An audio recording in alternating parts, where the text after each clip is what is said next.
দর্শক আমাদের সেই ভাইরাল মাইনুদ্দিন ভাই, ওনার বাড়ি রাজেন্দ্রপুরে, উনি ইস্কাটনে 40 বছর ধরে থাকে। তো ওনার কথা ওনার অসুবিধার কথা চিন্তা করে উচ্ছেদ অভিযানে যারা আছেন তাদেরকেও একটু আমরা করছি যে ওনার একটু অসুবিধা। তাছাড়া ইস্কাটনে কোনো কেউ অসুবিধা না ফুটপাথ পরিষ্কার করতে। ফুটপাথ পরিষ্কার করতে ওনারই একটু অসুবিধা। উনি এখানে স্থায়ীভাবে থাকতো। উনি অ্যাকচুয়ালি সাইকেল বেকার। সাইকেলের কোনো সমস্যা হলে আমি এখানে ইস্কাটনে 30 বছর ধরে থাকি। ইস্কাটনে 30 বছর থাকার মধ্যে ওনার আমার সাইকেল সহ আমার ছেলের সাইকেল উনি ঠিক করছে, সেই মাইনুদ্দিন ভাই। উনি ইস্কাটনে এখানে মূলত 30 বছর ধরে এখানে ওনাকে দেখতেছি। আমার এই 30 বছর আসার আগেও উনি এখানে ছিল। তাই উনি অ্যাকচুয়ালি বাংলা মোটর এর ভিতরে ওনারই কিছু অসুবিধা। আমি আর তেমন অসুবিধা দেখি না। আর যারা ফুটপাতে আছে তারা অন্য জায়গায় দোকানদারি করতে পারবে। তা ওনার কথা চিন্তা করে, ওনার অসুবিধার কথা চিন্তা করে ওনাকে আমরা কিছু সাহায্য করব। সেই জন্য আমরা মূলত এখান থেকেই আসছি।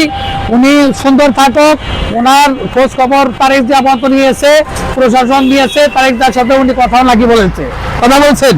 হ্যাঁ, আপনার নাম মাইনুদ্দিন ভাই না? মাইনুদ্দিন ভাই, আপনি চালাকে ছিলেন। আমি একটু মাদের সাথে আপনার সাইকেল নামার দিক করে দিচ্ছেন। এই জন্য আপনাকে আমরা আসছি দেখতে কি অবস্থা আছেন আপনি এখন, কি অবস্থা কেমন লাগছে? ভালো লাগছে? ভালো আছেন তো? কোনো সমস্যা হয় না তো এখন? যাই হোক, আপনি সুন্দরভাবে থাকবেন এবং প্রশাসন যেহেতু আপনার সাথে কথা বলছে, আপনার খোঁজ খবর নিবে, আমরাও আপনার খোঁজ খবর নিব। আমরা যত এখানে থাকি ইস্কাটনে একমাত্র আপনারই সমস্যা ফিল করছি আমরা। আর কেউ কোনো অসুবিধার কথা আমরা দেখতেছি না। যারা ফুটপাতে থাকবে, ফুটপাত যাতে পরিষ্কার থাকে, এটা আপনি চান। আমরা পরিষ্কার চান ফুটপাত। আপনি অসুবিধা হলে প্রশাসন দেখবে, তো আপনি সেভাবে থাকবেন। প্রশাসন লোক যেভাবে বলে এইভাবে আপনি থাকবেন, এটা আমরা আশা করছি। আর ভবিষ্যতে আপনারা আমরা কিছু দিব, ঠিক আছে? আপনার কিছু দিলাম আপনাকে, তো আপনি এটা করবেন এবং আপনি সুন্দর থাকবেন, ভালো থাকবেন। কিছু করে দিতে হলে দেখাই দিতে হয় না, যা দিলাম এটা রাখবেন এবং ভবিষ্যতে আমাদের কাছে বলবেন আমি অসুবিধা আছি, আমরা আপনাকে দেখবো। ঠিক আছে? আপনি কি সন্তুষ্ট? হ্যাঁ, আমার জন্য দোয়া করবেন। আমরা footpath actually Bangla motor footpath অবশ্যই পরিষ্কার রাখতে হবে।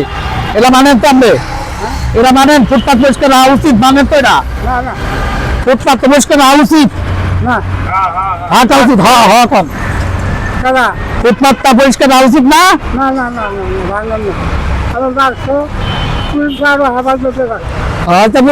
ঠিক আছে, আপনার আপাতত থাকবে, সমস্যা নাই। আপনি ভালো থাকবেন, আপনি সুস্থ থাকবেন, এই কামনা করছি। আর আমরা দেখবো কি করা যায় আপনাকে, আমরা মোটরবাস থেকেও দেখবো। হ্যাঁ, তবে আপনি ফুটপাথ পরিষ্কার রাখতে হবে। আপনার একমাত্র আমরা অসুবিধা এটা আমরা দেখবো, ঠিক আছে? আর প্রশাসন দেখবো বলছি।